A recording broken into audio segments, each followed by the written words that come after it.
Em nosso encontro de hoje, vamos continuar a explorar o princípio da valorização que iniciamos em nosso encontro anterior. Hoje nós vamos nos aprofundar nas possíveis diferenças entre as pessoas e como que isso pode eventualmente levar ao que nós chamamos de discriminação, que gera muitos prejuízos para muitas pessoas. Antes disso, só relembrarmos que o princípio da valorização faz parte do conjunto de 10 princípios que constituem o primeiro pilar da nossa metodologia, enunciados aqui, e que o nosso quarto princípio, o princípio da valorização, diz que não somos todos iguais. Cada um tem um papel diferente. Nós, no encontro passado, detalhamos como que a valorização das diferenças pode ser um traço positivo. E hoje vamos verificar quando que acontece o contrário, quando a diferença leva, através do preconceito, de estereotipos e ódio e outras situações, a discriminação pelas diferenças. A consciência, né, da existência desse tipo de dificuldade no relacionamento entre as pessoas vem desde a antiguidade, e temos aqui uma reflexão de Aristóteles que já dizia há quase 2.500 anos atrás que a pior forma de desigualdade é tentar fazer coisas desiguais iguais. Quando tratamos de forma igual as coisas, as pessoas que não são, estamos de fato cometendo uma injustiça muito grande. Nesta reflexão de autor desconhecido, somos lembrados que o problema não é a existência de pessoas diferentes. Ser diferente não é um problema. O problema somente surge quando quem tem a diferença é tratado de forma diferente. E aí é que nasce a discriminação, independentemente de qual seja essa diferença.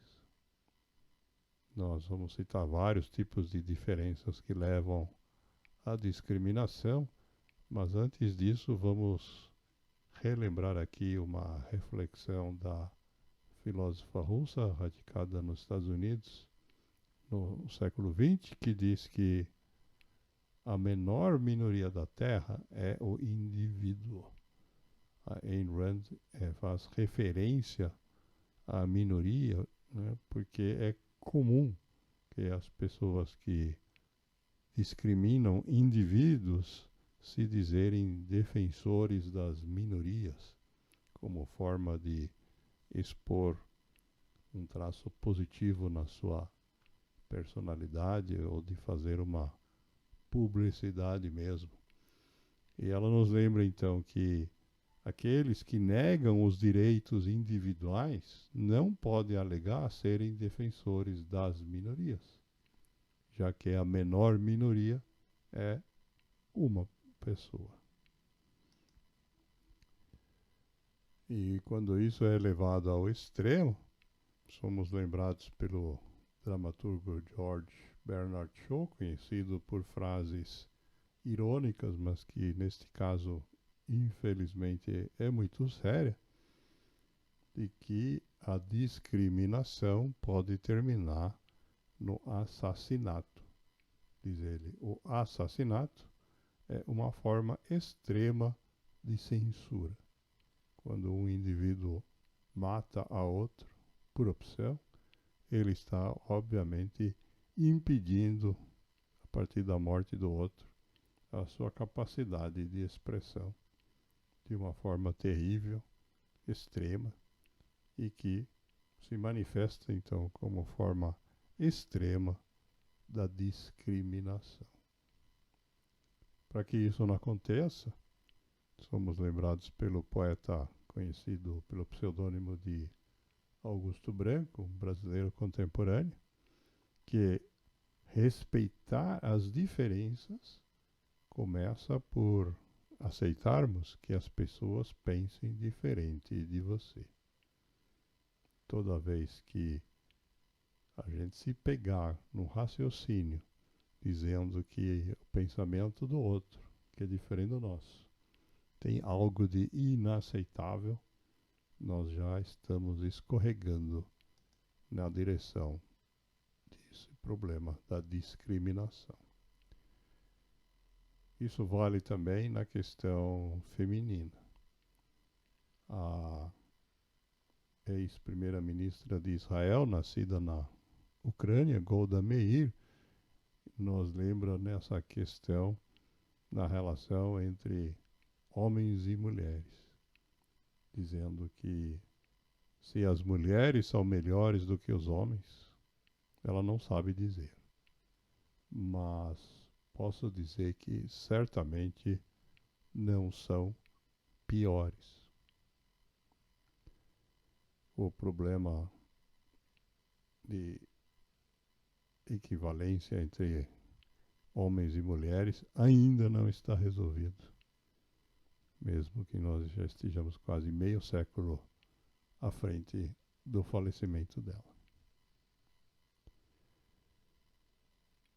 Essa questão que nós citamos antes do assassinato é contraposta aqui por uma reflexão da escritora espanhola Olga Domingues, que nos ensina que qualquer vida é única, é irrepetível e tem tanto valor quanto outra.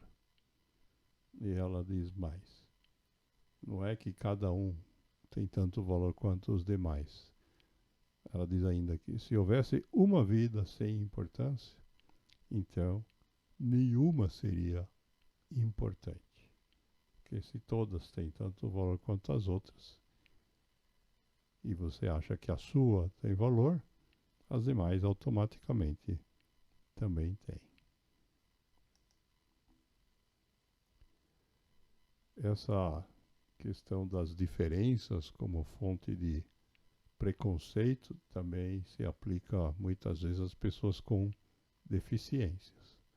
Mas a escritora Lari León, uma escritora espanhola que desde a nascença não possui as duas mãos, diz que devemos nos orgulhar de nossas diferenças. Porque no fundo, pergunta ela, o que é normal? O que é ser diferente? Diz a sabedoria popular que, observando bem de perto, ninguém é normal. Todos temos características, entre aspas, desviantes ou anormais. Então, escondermos atrás de um conceito como esse para justificar a discriminação, violência ou mesmo assassinato é muito grave. Essa mesma questão abordada pelo professor português Boaventura Santos, que nos ensina o seguinte: temos o direito de ser iguais quando nossa diferença nos inferioriza. E temos o direito de ser diferentes quando a nossa igualdade nos descaracteriza. Daí a necessidade de uma igualdade que reconheça as diferenças e de uma diferença que não produza, alimente ou reproduza as desigualdades. Isto é, temos que conjugar o princípio da valorização, sempre lembrando do nosso segundo princípio, o princípio da humanização. Continuando no tema da deficiência, temos aqui uma frase da jogadora de tênis tcheca Martina Navratilova, campeã muitíssimas vezes, né, ainda contemporânea nossa, que diz que a deficiência é uma questão de percepção. Se você faz algo bem, e todos somos capazes de fazer algo bem, então alguém precisa de você.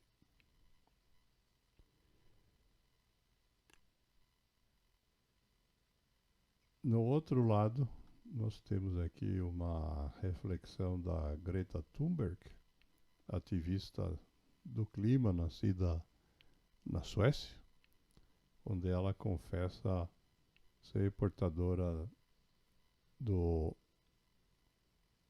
Asperger, e diz ela. Isso significa que às vezes são um pouco diferente da norma. E ela explica, em certas circunstâncias, ser diferente é um superpoder. Isto é, ao invés de ser uma dificuldade, acaba sendo uma vantagem. Outro ativista americano, já falecido, Henry Viscardi, diz que na realidade não existem pessoas com deficiência. Apenas pessoas que possuem diferentes graus de aptidão para determinadas habilidades. Essa mesma questão também foi levada para a saúde mental pelo psicólogo francês Jacques Lacan. Quando nós muitas vezes enfrentamos pessoas que a gente não entende, achamos eles simplesmente de loucos. Mas às vezes, né, a própria medicina, a psiquiatria, a psicologia chegam a classificar as pessoas como sendo portadoras de transtornos, né, que popularmente também são classificados como uma forma de loucura. E o que é importante aqui, no conceito da valorização, da busca pelo não preconceito, é que, como diz o Lacan, ficar louco não é uma escolha das pessoas. Ele diz que não fica louco quem quer. Ficar louco é uma doença. Então, complementando aqui, não importa qual seja exatamente a deficiência, a dificuldade, o ativista Robert Hensel, que já citamos na semana passada, espanhol cadeirante, diz que não há maior deficiência na sociedade do que a incapacidade de ver uma pessoa como tal. Isto é, quando a pessoa que tem uma deficiência é tratada pela sociedade como se ela não a tivesse. Ali que nasce o problema. Essa forma de discriminação também foi descrita pela filósofa polonesa Rosa Luxemburgo, que ficou conhecida como apoiadora, né, do comunismo, de vários movimentos socialistas, mas que conecta com esse tema que nós estamos tratando. Ela dizia estar lutando por um mundo onde sejamos socialmente iguais, humanamente diferentes e totalmente livres. Esse é ideal, apesar de já mais de 100 anos do falecimento dela, ainda estamos brigando ou lutando por ele. Esse tema também foi abordado pelo educador brasileiro Paulo Freire, que diz que a inclusão acontece quando se aprende com as diferenças e não com as igualdades. É muito fácil, né, um ambiente educacional quando todo mundo é igual. A diferença acaba então criando um ambiente mais difícil, mas que de fato, quando serve de aprendizado pela presença das diferenças, termina então fazendo com que o ensino seja inclusivo. Esse tema é abordado também pela Andréa Ramal, professora brasileira contemporânea, que também já citamos anteriormente, que diz que o objetivo da educação inclusiva não é tornar todas as crianças iguais, e sim fazer respeitar e valorizar as diferenças. Exatamente a palavra valorizar que dá origem ao nome do nosso princípio da valorização.